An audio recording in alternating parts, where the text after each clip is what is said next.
रघुकुल सा घराना हो, जहाँ चरण हो राघव के, वहाँ मेरा ठिकाना हो। लक्ष्मण सा भाई हो, भाई कैसा होना चाहिए? लक्ष्मण के जैसा आज्ञाकारी। लक्ष्मण सा भाई हो, कौशल्या माई हो, स्वामी तुम जैसा मेरा मेरा रघुराई हो। और हो त्याग भरत जैसा,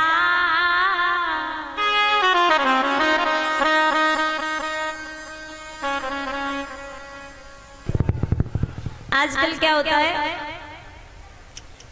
भाई भाई में लड़ाई हो जाती है, थोड़े थोड़े धन के पीछे, थोड़ी थोड़ी जगह के पीछे, घर के पीछे, मकान के पीछे। और जब कथा सुनने आते हैं और जब भरत चरित्र होता है ना, तो रोते, आंसू आ जाते हैं। अब तुम कथा को सुन करके रो गए, अगर वही काम आप करते तो भाई भाई में कितना प्रेम होता। त्याग हो तो भरत के जैसा होना चाहिए कि हो त्याग भरत जैसा, सीता सी नारी हो, स्वामी लव कुश के जैसी संतान हमारी हो। पत्नी कैसी होनी चाहिए? माता सीता जैसी। भाई भरत के जैसा होना चाहिए। हर भाई के मन में भाई के लिए त्याग भरत जैसा होना चाहिए। पत्नी सीता जैसी होनी चाहिए और संतान लव कुश के जैसी होनी चाहिए, श्रवण कुमार जैसी होनी चाहिए। तो राघव जी का घराना सभी चाहते हैं। हम तो बार बार भगवान से प्रार्थना करते हैं कि प्रभु इस जन्म के बाद में अगर हमें अगला जन्म देना तो राम जी के घर में देना, राम जी के खानदान में देना। तो सबसे पहले एक ही वंश था, वो था सूर्य वंश। और सूर्य वंश में सबसे पहले ब्रह्मा जी ने श्वासमनु और शतरूपा को प्रकट किया, जिनके द्वारा सृष्टि आगे बढ़ी, जनसंख्या बढ़ी। श्वासमनु और शतरूपा के दो संतान हुई, दो लड़के, राजा उत्तानपाद और प्रियव्रत। राजा उत्तानपाद के हुए ध्रुव। भक्त ध्रुव की कथा सुनी होगी आपने, जिन्होंने 5 वर्ष की अवस्था में 5 वर्ष की अवस्था में भगवान का दर्शन कर लिया। श्वासमनु शतरूपा की 3 कन्याएं हुई, आकृति, देवहूति और प्रसूति। आकृति का विवाह रुचि प्रजापति के साथ में हुआ और प्रसूति का विवाह राजा दक्ष के साथ में हुआ, जो शंकर भगवान के ससुर जी थे। और देवहूति का विवाह कर्म ऋषि के साथ में हुआ।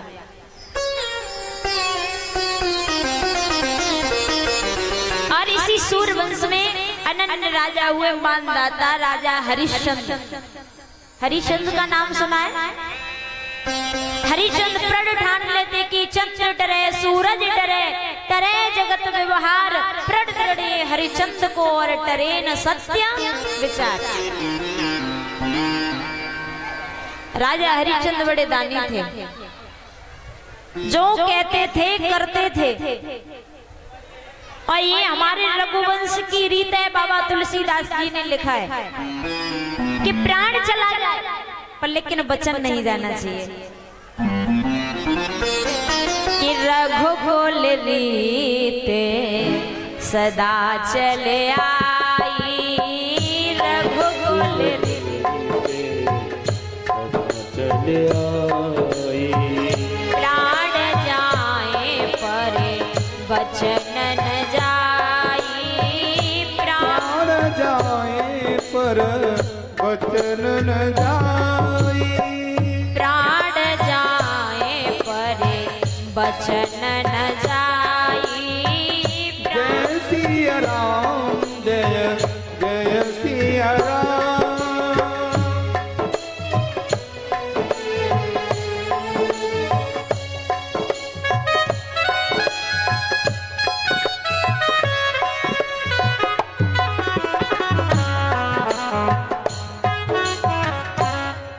कि रघुकुल रीत सदा चले आई, प्राण जाए पर वचन ना जाए। हमारी रघुवंश की रीत है कि प्राण चला जाए पर लेकिन वचन ना जाए। और आज क्या है, कलयुग चल रहा है। और कलयुग में क्या है, लोग प्राणों से बड़ा प्रेम करते हैं। वचन चला जाए पर लेकिन प्राण ना जाए। जब अपनी जान पे आती है ना, इंसान इंसान को मार देता है अपने प्राण बचाने के लिए। तो ऐसा ना करो। हमारे तो वंश की रीत है कि प्राण चला जाए पर लेकिन वचन न जाए। तो ऐसे ही सूर्यवंश में अनेकों राजा हुए और एक राजा हुए जिनका नाम था सगर। देखो ध्यान से सुनोगे तो कुछ पल्ले पड़ेगा, अगर सुनोगे नहीं तो कुछ पल्ले पड़ने वाला नहीं। सगर नाम के एक राजा हुए और सगर राजा की 2 पत्नियां थी। एक पत्नी का अकेला पुत्र था जिसका नाम था असमंजस, और दूसरी रानी के लिखा हुआ है कथा में कि 60 सहस्त्र पुत्र हुए। एक बार राजा सगर ने अश्वमेघ यज्ञ किया, और जब अश्वमेघ यज्ञ किया तो अश्वमेघ घोड़े को छोड़ा, और जब अश्वमेघ घोड़े को छोड़ा तो महाराज देवराज इंद्र ने वो घोड़ा चुरा करके जहां कपिल मुनि तपस्या कर रहे थे तो कपिल मुनि के पीछे जाकर के छुपा दिया। और जब वो घोड़ा कपिल मुनि के पीछे छुपा दिया,